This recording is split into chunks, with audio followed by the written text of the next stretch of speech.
Hello students, स्वागत है मेरे यूट्यूब चैनल एसपी सोशियोलॉजी पर। दोस्तों, बोर्ड परीक्षा 2023 को देखते हुए मैं वस्तुनिष्ठ प्रश्नों को करवा रही हूँ। यह कक्षा 12 की पहली पुस्तक भारतीय समाज के अध्याय 2 का मल्टीपल चॉइस क्वेश्चन है। चैप्टर का नाम है भारतीय समाज की जनसांख्यिकीय संरचना, अध्याय 2। इसमें कुल प्रश्नों की संख्या 50 है। यदि इन पूरे प्रश्नों को आप अच्छी तरह समझ लेते हैं और याद रखते हैं तो बोर्ड एग्जाम में इस चैप्टर से आने वाले सभी प्रश्न कवर हो जाएंगे। तो दोस्तों, वीडियो को पूरा देखिएगा, स्किप मत कीजिएगा, नहीं तो इम्पोर्टेंट क्वेश्चंस छूट जाएंगे। तो चलिए शुरू करते हैं। प्रश्न संख्या 1 जनांकिकी विज्ञान है। पर्यावरण अध्ययन का, जनसंख्या अध्ययन का, वन अध्ययन का या जल अध्ययन का? इसका सही आंसर है जनसंख्या अध्ययन का। प्रश्न संख्या 2 जनांकिकी शब्द किस भाषा से लिया गया है? उर्दू से, संस्कृत से, ग्रीक से या फ्रेंच से? इसका सही आंसर है ग्रीक से। प्रश्न संख्या 3 जनांकिकी का जनक किसे कहा जाता है? जॉन ग्रांट को, ग्रेवनी को, गोइलार्ड को, माल्थस को या जॉन ग्रांट को? इसका सही आंसर है जॉन ग्रांट। जॉन ग्रांट को जनांकिकी का जनक कहा जाता है। प्रश्न संख्या 4 जनांकिकी शब्द का प्रयोग सबसे पहले कब किया गया था? 1854 में, 1855 में, 1856 में या 1857 में? तो दोस्तों, इसका सही आंसर है 1855। जनांकिकी शब्द का प्रयोग सबसे पहले 1855 में किया गया था।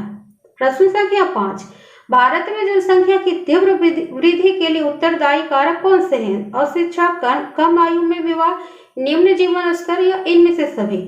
इसका सही आंसर है इनमें से सभी। दोस्तों, भारत में जनसंख्या की तीव्र वृद्धि के लिए उत्तरदायी कारक अशिक्षा, कम आयु में विवाह और निम्न जीवन स्तर, ये तीनों है। प्रश्न संख्या 6 जनसंख्या की दृष्टि से भारत का विश्व में कौन सा स्थान है? पहला स्थान है, दूसरा स्थान है, तीसरा स्थान है या पांचवा स्थान? इसका सही आंसर है दूसरा स्थान। जनसंख्या की दृष्टि से भारत विश्व में दूसरे स्थान पर है। प्रश्न संख्या 7 भारत में प्रथम बार जनगणना कब हुआ? 1855 में, 1862 में, 1872 में, 1971 में? इसका सही आंसर है 1872 में। प्रश्न संख्या 8 भारत में पहली बार किस वर्ष राष्ट्रीय जनसंख्या नीति घोषित की गई? 1874 में, 1876 में, 1878 में, 1982 में? इसका सही आंसर है 1976 में पहली बार भारत में राष्ट्रीय जनसंख्या नीति घोषित की गई। प्रश्न संख्या 9 जनगणना 2011 के अनुसार सर्वाधिक जनसंख्या वाला राज्य कौन सा है?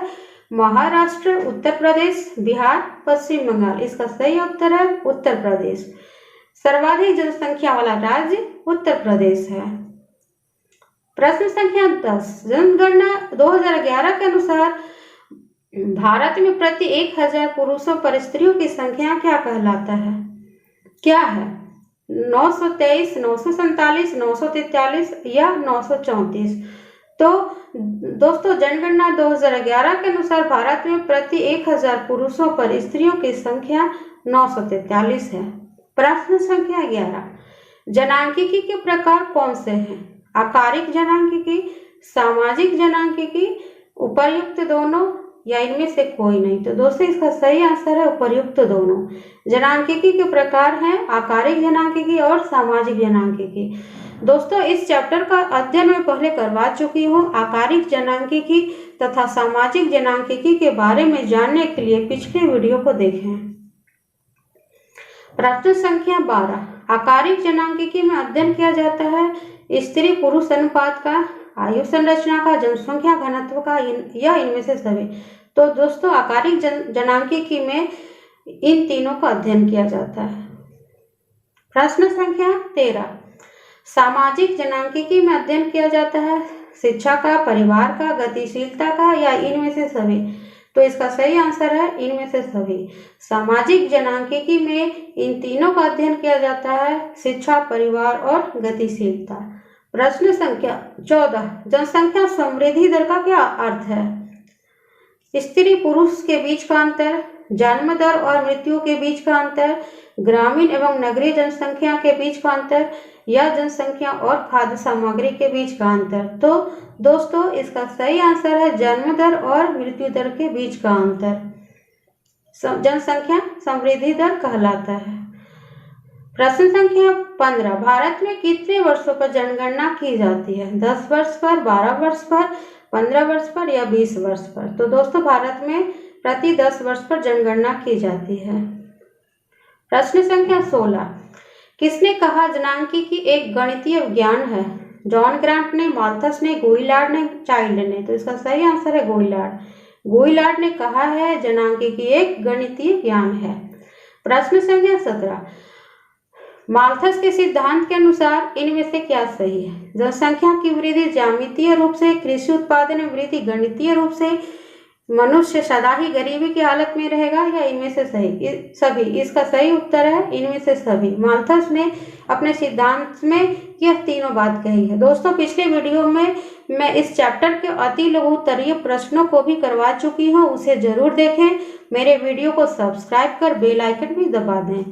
प्रश्न संख्या 18, जनसंख्या के स्वयं समायोजन चक्र का सिद्धांत किसने दिया? एडम स्मिथ ने, माल्थस ने, कन्फ्यूशियस ने, चाइल्ड ने? इसका सही आंसर है एडम स्मिथ ने। प्रश्न संख्या 19, किस सिद्धांत के अनुसार संतति निग्रह या बर्थ कंट्रोल के लिए कृत्रिम साधनों के उपयोग पर बल दिया गया? पूर्व माल्थसीय सिद्धांत, माल्थसवादी सिद्धांत या नव माल्थसवादी सिद्धांत, मार्क्सवादी सिद्धांत? इसका सही आंसर है नव माल्थसवादी सिद्धांत। प्रश्न संख्या 20, सबसे पहली आधुनिक किस्म की जनगणना कब और कहाँ की गई थी? अमेरिका की 1790 की जनगणना, भारत की 1872 की जनगणना, यूरोप की 1820 की जनगणना या इनमें से कोई नहीं? तो दोस्तों इसका सही आंसर है अमेरिका की 1790 की जनगणना सबसे आधुनिक किस्म की जनगणना थी। प्रश्न संख्या 21, माल्थस ने किस कृत्रिम निरोध को अपनाने की बात कही? बड़ी उम्र में विवाह करना, यौन संयम रखना, ब्रह्मचर्य का पालन करना या इनमें से सभी? तो दोस्तों माल्थस ने यह तीनों नियम बताए थे।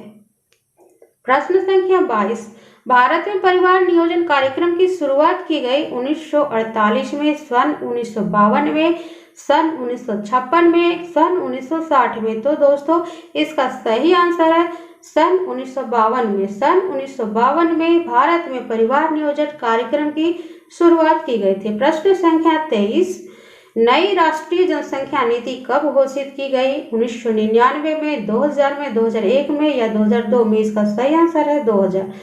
नई राष्ट्रीय जनसंख्या नीति 2000 में घोषित की गई। प्रश्न संख्या 24, जनसंख्या विस्फोट तब होता है जब मृत्यु दर और जन्म दर दोनों ऊंची होती है, मृत्यु दर और जन्म दर दोनों कम होता है, मृत्यु दर कम और जन्म दर ऊंची होती है या इनमें से कोई नहीं? तो दोस्तों इसका सही आंसर है मृत्यु दर कम और जन्म दर ऊंची। जब मृत्यु दर कम और जन्म दर ऊंची होगी तो जनसंख्या विस्फोट होगा। प्रश्न संख्या 25, कार्यशील आयु वर्ग आमतौर पर कितने वर्ष की होती है? 1 से 14 वर्ष, 15 से 64 वर्ष, 65 से 80 वर्ष या इनमें से कोई नहीं? तो दोस्तों 15 से 64 वर्ष के लोगों को कार्यशील आयु वर्ग में रखा गया है। प्रश्न संख्या 26, निम्नलिखित में से जनसंख्या के किस परिप्रेक्ष्य को जनांकीय पारगमन त्रिस्तरीय मॉडल के नाम से जाना जाता है? जनांकीय परिप्रेक्ष्य, समाजशास्त्रीय परिप्रेक्ष्य, आर्थिक परिप्रेक्ष्य या ऐतिहासिक परिप्रेक्ष्य?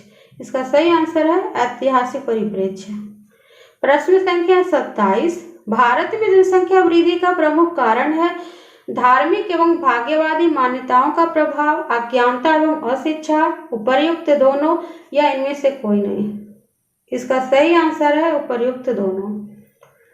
प्रश्न संख्या 28, निम्नलिखित में से माल्थस के जनसंख्या सिद्धांत की मान्यता है मनुष्य को जीवित रखने के लिए भोजन आवश्यक है, कृषि में उत्पत्ति ह्रास नियम लागू होता है, जनसंख्या आवश्यक रूप से जीविका के साधनों द्वारा निर्धारित होता है या उपर्युक्त में से सभी?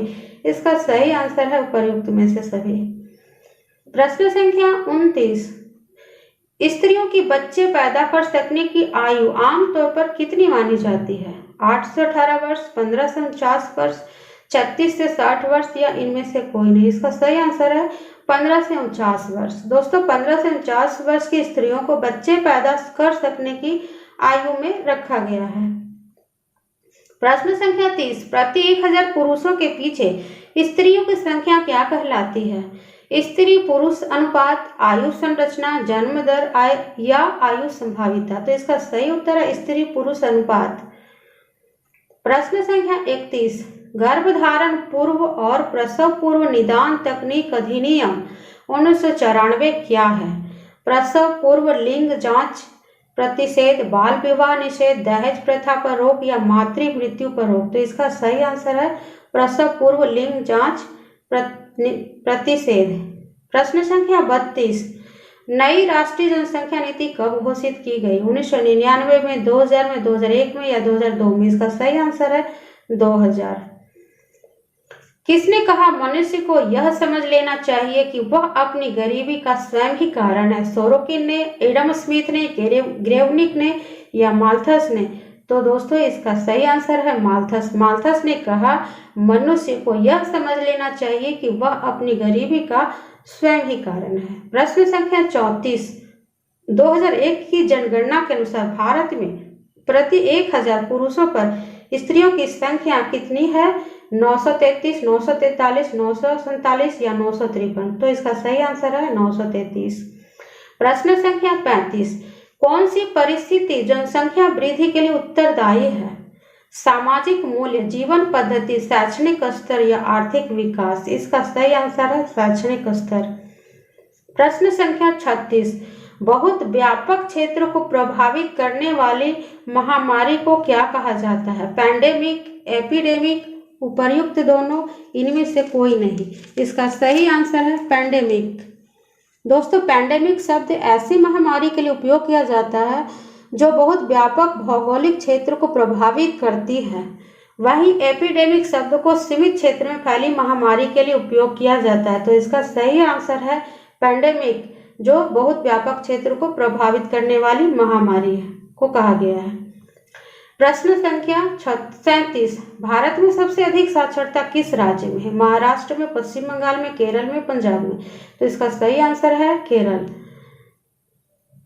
सबसे अधिक साक्षरता वाला राज्य केरल है। प्रश्न संख्या 38, भारत का सबसे कम साक्षरता वाला राज्य कौन सा है? बिहार, उड़ीसा, कर्नाटक, आंध्र प्रदेश? इसका सही आंसर है बिहार।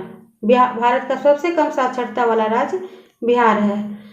प्रश्न संख्या 39, इनमें से जनसंख्या वृद्धि का परिणाम कौन सा नहीं है? खाद्य समस्या, आवास की समस्या, रोजगार की समस्या या भूकंप की समस्या? तो दोस्तों इसका सही आंसर है भूकंप की समस्या। मतलब जनसंख्या वृद्धि का परिणाम इनमें से तीनों है, खाद्य समस्या, आवास की समस्या और रोजगार की समस्या। प्रश्न संख्या 40, बाल स्त्री पुरुष अनुपात में किसे रखा जाता है?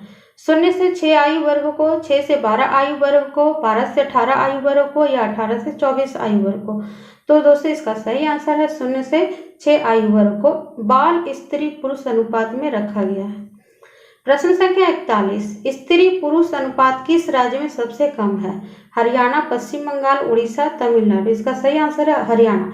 दोस्तों भारत में सबसे कम लिंगानुपात वाला राज्य हरियाणा है, जहां पर लिंगानुपात केवल 879 है। अर्थात हरियाणा राज्य में प्रति 1000 पुरुषों पर स्त्रियों की संख्या 879 है। प्रश्न का संख्या 42, शिशु मृत्यु दर में कितने वर्ष के बच्चों की गणना की जाती है? 2 वर्ष, 4 वर्ष, 1 वर्ष या 3 वर्ष? इसका सही आंसर है 1 वर्ष। शिशु मृत्यु दर में 1 वर्ष तक के बच्चों की गणना की जाती है। प्रश्न संख्या 43, सन 2001 की जनगणना के अनुसार भारत की ग्रामीण जनसंख्या है लगभग 56%, 65%, 72% या 78%? इसका सही आंसर है 72%। सन 2001 की जनगणना के अनुसार भारत की ग्रामीण जनसंख्या लगभग 72% है। भारत में अनियंत्रित जनसंख्या वृद्धि के लिए उत्तरदायी कारक कौन सा है? आर्थिक विकास, राजनीतिक चेतना, बाल विवाह? इनमें से कोई नहीं। इसका सही आंसर है बाल विवाह। प्रश्न संख्या 45, नैसर्गिक प्रतिबंध किसकी अवधारणा है? माल्थस की, डाल्टन की, कैनन की या सैडलर की? इसका सही आंसर है माल्थस। नैसर्गिक प्रतिबंध माल्थस की अवधारणा है। प्रश्न संख्या 46, जब मृत्यु दर बढ़ती है और जन्म दर में गिरावट आती है तो उसके फलस्वरूप जनसंख्या में वृद्धि होती है, जनसंख्या में गिरावट आती है, जनसंख्या स्थिर रहती है या जनसंख्या में गतिशीलता आती है। इसका सही आंसर है जनसंख्या में गिरावट आती है। मतलब जब मृत्यु दर बढ़ती है और जन्म दर में गिरावट आती है तो उसके फलस्वरूप जनसंख्या में गिरावट आएगी। प्रश्न संख्या 47, वह आंदोलन जिसको माल्थस के अनुयायियों ने संतति निग्रह एवं अन्य उपायों द्वारा जनसंख्या कम करने के लिए चलाया कहलाता है माल्थसवाद, नव माल्थसवाद, मार्क्सवाद या नव मार्क्सवाद? नव माल्थसवाद। इसका सही आंसर है नव माल्थसवाद। प्रश्न संख्या 48, भारत में राष्ट्रीय जनसंख्या आयोग के अध्यक्ष कौन है? प्रधानमंत्री, राष्ट्रपति, मुख्यमंत्री या गृह मंत्री? इसका सही आंसर है प्रधानमंत्री। प्रश्न संख्या 49, भारत में जनाधिक्य का मूल कारण क्या है? पर्यावरण, प्रजनन शक्ति, सामाजिक सांस्कृतिक कारक या इनमें से कोई नहीं? इसका सही आंसर है सामाजिक सांस्कृतिक कारक भारत में जनाधिक्य का मूल कारण है।